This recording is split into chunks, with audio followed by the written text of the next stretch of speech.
प्यारे दर्शकों नमस्कार। तारीख आज 8 मई 2025, दिन गुरुवार और हिंदी पंचांग के अनुसार आज वैशाख माह के शुक्ल पक्ष की एकादशी तिथि है। तो आइए नजर डालते हैं उत्तराखंड की तमाम बड़ी खबरों पर। उससे पहले यदि आपने अभी तक इस चैनल को सब्सक्राइब नहीं किया है तो अभी सब्सक्राइब करके हमारी मेहनत के लिए एक लाइक जरूर कर दें। तो चलिए शुरू करते हैं।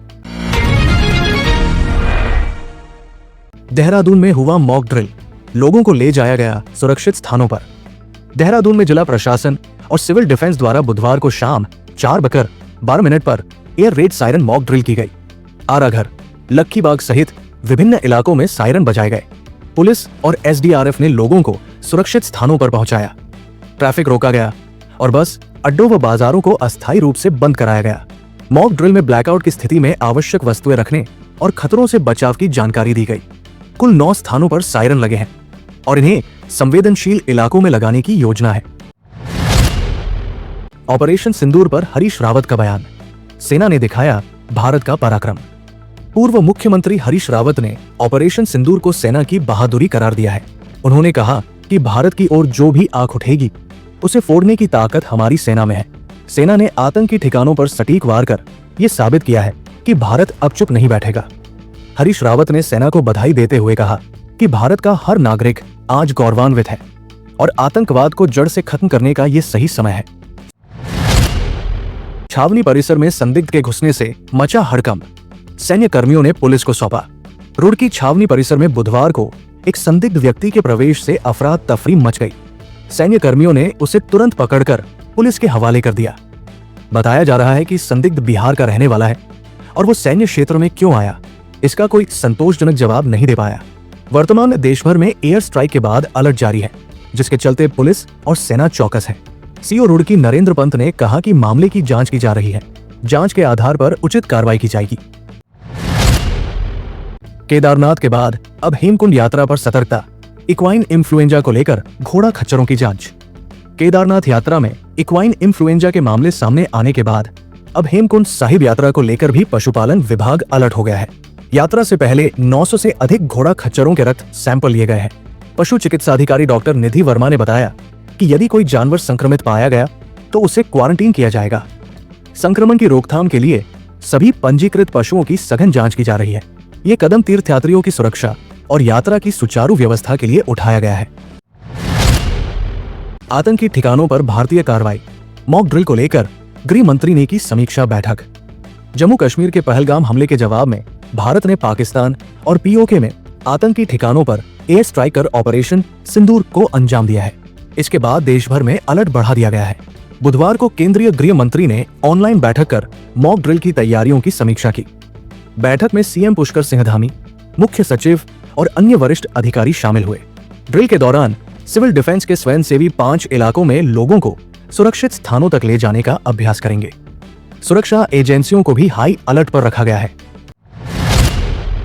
पॉक्सो पीड़िताओं के लिए राहत योजना, हर माह मिलेगा 4000 का पोषण भत्ता। पॉक्सो अधिनियम के तहत प्रवर्तकता नाम से आर्थिक सहायता योजना में 91 पीड़िताएं शामिल हो चुकी हैं। महिला एवं बाल कल्याण विभाग इन्हें 18 साल की उम्र तक 4000 रुपए प्रति माह पोषण भत्ता देगा। सत्यापन बाल कल्याण समिति द्वारा किया जाएगा। योजना देहरादून, हरिद्वार और उधम सिंह नगर में तेजी से बढ़ी है। ये सहायता किशोर न्याय अधिनियम के अंतर्गत दी जा रही है और ये कोर्ट द्वारा दिए जाने वाली विधिक सेवा से अलग होगी।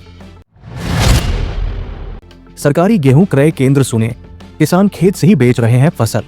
उत्तराखंड में इस बार सरकारी गेहूं खरीद बेहद कम हुई है, लेकिन किसान खेत पर ही फसल बेचकर लाभ कमा रहे हैं। सरकार ने न्यूनतम समर्थन मूल्य 2425 रुपए प्रति क्विंटल तय किया है, जबकि किसान 2600 से 3000 रुपए तक खेत पर ही कमा रहे हैं। अब तक केवल 1757 क्विंटल गेहूं खरीदा गया है और मात्र 39 किसानों ने पंजीकरण कराया है।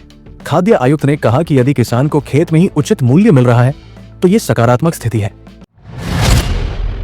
सरकारी विभागों में बाहरी हस्तक्षेप पर सख्ती, मुख्य सचिव ने अधिकारियों को चेताया। राज्य के सरकारी तंत्र में बाहरी व्यक्तियों की घुसपैठ को लेकर शासन ने सख्त रुख अपनाया है। मुख्य सचिव आनंद वर्धन ने सभी विभागों को निर्देशित किया है कि बिना अनुमति के किसी बाहरी व्यक्ति को सरकारी कार्य में शामिल न किया जाए। उन्होंने कहा कि इससे भ्रष्टाचार को बढ़ावा मिलता है और जनता के बीच गलत संदेश जाता है। सभी प्रमुख सचिवों और विभागाध्यक्षों को जारी पत्र में स्पष्ट किया गया है कि यदि ऐसा कोई मामला सामने आता है तो संबंधित अधिकारी और कर्मचारी पर सख्त कार्रवाई की जाएगी। बैटरी एनर्जी प्रोजेक्ट को केंद्र की मंजूरी का इंतजार, सब्सिडी के लिए भेजा गया प्रस्ताव। उत्तराखंड में battery energy storage system BESS project लगाए जाएंगे, जिनके लिए केंद्र सरकार से सब्सिडी मिलेगी। ऊर्जा सचिव आर मीनाक्षी सुंदरम ने केंद्रीय ऊर्जा मंत्रालय को 500 मेगावाट आवर की मांग वाला प्रस्ताव भेजा है। 3 DPR तैयार की गई है। देहरादून के ढकरानी, उत्तरकाशी के तिलोथ और खटीमा में BESS प्रोजेक्ट लगेंगे। केंद्र की वायबिलिटी गैप फंडिंग योजना के तहत प्रति मेगावाट आवर 18 लाख रुपए की सब्सिडी दी जाएगी, जिससे राज्य की ऊर्जा क्षमता को मजबूती मिलेगी। गंगोत्री यमुनोत्री में बढ़ी सुरक्षा, पैरामिलिट्री और ATS तैनात। चारधाम यात्रा मार्ग पर सुरक्षा व्यवस्था को सख्त कर दिया गया है। गंगोत्री और यमुनोत्री रूट पर ITBP की 3 प्लाटून और ATS की तैनाती की गई है। वाहन और संदिग्ध व्यक्तियों की गहन जांच की जा रही है। राज्य सरकार ने केंद्र से सुरक्षा बलों की मांग की थी, जिसके तहत अब ये अतिरिक्त बल तैनात है। यात्रा मार्गों और पड़ावों पर बाहरी व्यक्तियों का सत्यापन किया जा रहा है। ये कदम देश भर में सुरक्षा अलर्ट के तहत उठाया गया है। भारत पाक टेंशन के बीच उत्तराखंड में डैम्स और यात्रा मार्गों की सुरक्षा बढ़ी। भारत द्वारा पाकिस्तान पर किए गए ऑपरेशन सिंदूर के बाद उत्तराखंड में सुरक्षा कड़ी कर दी गई है। मुख्यमंत्री पुष्कर सिंह धामी ने हाई लेवल मीटिंग में चारधाम यात्रा और डैम्स की सुरक्षा को लेकर विशेष निर्देश दिए हैं। टिहरी डैम सहित अन्य ऊर्जा प्रतिष्ठानों पर अतिरिक्त सुरक्षा बलों की तैनाती होगी। चारधाम यात्रा के दौरान श्रद्धालुओं की सुरक्षा के लिए पुलिस और प्रशासन को अलर्ट पर रखा गया है। राज्य सरकार ने सभी संवेदनशील स्थानों पर सतर्कता बरतने के आदेश दिए हैं। कांग्रेस अध्यक्ष करण माहरा का समर्थन, कहा आतंक के खिलाफ सरकार के साथ है। उत्तराखंड कांग्रेस अध्यक्ष करण माहरा ने ऑपरेशन सिंदूर का स्वागत किया है और कहा कि पूरा देश एकजुट है। उन्होंने कहा कि पाकिस्तान और आतंकवाद के खिलाफ हर निर्णय में विपक्ष सरकार के साथ खड़ा है। माहरा ने कांग्रेस अध्यक्ष मल्लिकार्जुन खड़गे और राहुल गांधी का हवाला देते हुए कहा कि देश की सुरक्षा सर्वोपरि है और आतंकवाद के खिलाफ सख्त कार्रवाई को सभी का समर्थन प्राप्त है। उन्होंने सेना की वीरता को सलाम किया। मसूरी में पर्यटकों की संख्या में गिरावट, कश्मीर हमले और कैंपटी फॉल के डर ने बढ़ाई चिंता। मसूरी में इस साल गर्मियों के सीजन में पर्यटकों की संख्या में 20 से 30% की गिरावट दर्ज की गई है। इसका मुख्य कारण हाल ही में कश्मीर के पहलगाम में हुए आतंकी हमले और कैंपटी फॉल के जलस्तर बढ़ने से फैली सोशल मीडिया अफवाहें बताई जा रही है। स्थानीय होटल व्यवसायियों और पर्यटन विशेषज्ञों के अनुसार इन घटनाओं से डर का माहौल बना है, जिससे कई लोगों ने बुकिंग रद्द कर दी। होटल, टैक्सी, गाइड और रेहड़ी संचालकों की कमाई पर असर पड़ा है।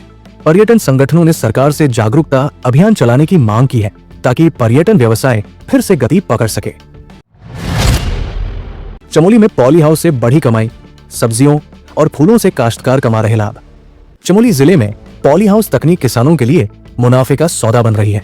उद्यान विभाग की नाबार्ड योजना के तहत 80% अनुदान पर पॉली हाउस उपलब्ध कराए जा रहे हैं। अब तक 23 काश्तकार लाभान्वित हो चुके हैं। नौली गांव के देवेंद्र बेमौसमी सब्जियां उगाकर अच्छा लाभ कमा रहे हैं। वहीं रौली गांव के नीरज लिलियम फूलों की खेती कर रहे हैं। इससे न केवल आर्थिक स्थिति मजबूत हो रही है, बल्कि जंगली जानवरों से फसल की सुरक्षा भी हो रही है। ये योजना युवाओं को स्वरोजगार के लिए प्रोत्साहित कर रही है। उत्तराखंड में मौसम का कहर संभावित, चारधाम यात्रा रूट में बारिश और आंधी का अलर्ट। मौसम विभाग ने केदारनाथ, बद्रीनाथ, गंगोत्री और यमुनोत्री यात्रा मार्ग सहित प्रदेश भर में बारिश और आंधी का अलर्ट जारी किया है। उत्तरकाशी और रुद्रप्रयाग में ऑरेंज और रेड अलर्ट घोषित किया गया है। मौसम विभाग ने बिजली चमकने, ओलावृष्टि और बर्फबारी की संभावना जताई है। सरकार ने संवेदनशील क्षेत्रों में फोर्स की तैनाती और प्रशासन को अलर्ट पर रखा है। तीर्थयात्रियों को सतर्क रहने की सलाह दी गई है। ये चेतावनी 10 मई तक प्रभावी रहेगी, जिससे यात्रा व्यवस्था और सुरक्षा प्रबंधों को लेकर प्रशासन सक्रिय हो गया है। गुलदार की धमक के बाद स्कूलों में सन्नाटा, बागेश्वर में छात्र नहीं पहुंचे स्कूल। उत्तराखंड के बागेश्वर जिले में गुलदार का आतंक थम नहीं रहा है। कांडा तहसील की कमस्यार घाटी में 3 स्कूलों और 2 आंगनबाड़ी केंद्रों में बच्चों की उपस्थिति शून्य रही। ग्रामीणों ने साफ कहा है कि जब तक गुलदार पकड़ा नहीं जाता, वे बच्चों को स्कूल नहीं भेजेंगे। हाल ही में माना कबड़ा गांव में गुलदार ने एक 4 साल के मासूम को मार डाला था। इसके बाद से दहशत फैली है। वन विभाग ने ट्रैंकुलाइजर टीम तैनात की है और पिंजरे लगाए गए हैं, लेकिन 4 दिन बाद भी कोई सफलता नहीं मिली है। त्रियुगी नारायण में वेडिंग डेस्टिनेशन का क्रेज। 4 महीने में 500 से अधिक विवाह। उत्तराखंड का त्रियुगी नारायण मंदिर अब वैश्विक वेडिंग डेस्टिनेशन बन गया है। इस साल अप्रैल तक यहाँ 500 से अधिक विवाह हो चुके हैं। सनातन परंपराओं के अनुसार विवाह करने के लिए देश विदेश से जोड़े यहाँ पहुँच रहे हैं। मंदिर परिसर में वेदी और अखंड ज्योति के साथ वैदिक विधि से शादी होती है। पीएम मोदी की ब्रांडिंग से वेडिंग टूरिज्म को बढ़ावा मिला है। इससे होटल व्यवसायियों, पुजारियों और लोक कलाकारों को रोजगार मिल रहा है। रजिस्ट्रेशन और अभिभावकों की मौजूदगी विवाह के लिए अनिवार्य है। सोने ने तोड़ा रिकॉर्ड। भारत पाक तनाव के बीच कीमतों में 1000 रुपए की उछाल। भारत पाक सीमा पर बढ़ते तनाव के बीच सोना 1000 रुपए महंगा होकर 1,750 प्रति 10 ग्राम पर पहुंच गया है। ये बढ़त भारतीय सेना द्वारा पीओके में आतंकी ठिकानों पर मिसाइल हमले के बाद देखने को मिली। निवेशकों ने सुरक्षित साधन के रूप में सोने की खरीद बढ़ा दी है। 99.5% शुद्धता वाला सोना 1350 रुपए बढ़कर 1,350 रुपए पर पहुंचा। चांदी भी 440 रुपए महंगी होकर 98,940 रुपए प्रति किलोग्राम हो गई है। अंतर्राष्ट्रीय बाजारों में हालांकि चांदी के दाम में थोड़ी गिरावट देखी गई है। प्यारे दर्शकों, ये थी आज की प्रमुख खबरें। हम फिर हाजिर होंगे कल सुबह कुछ नई खबरों और अपडेट्स के साथ। तब तक के लिए नमस्कार।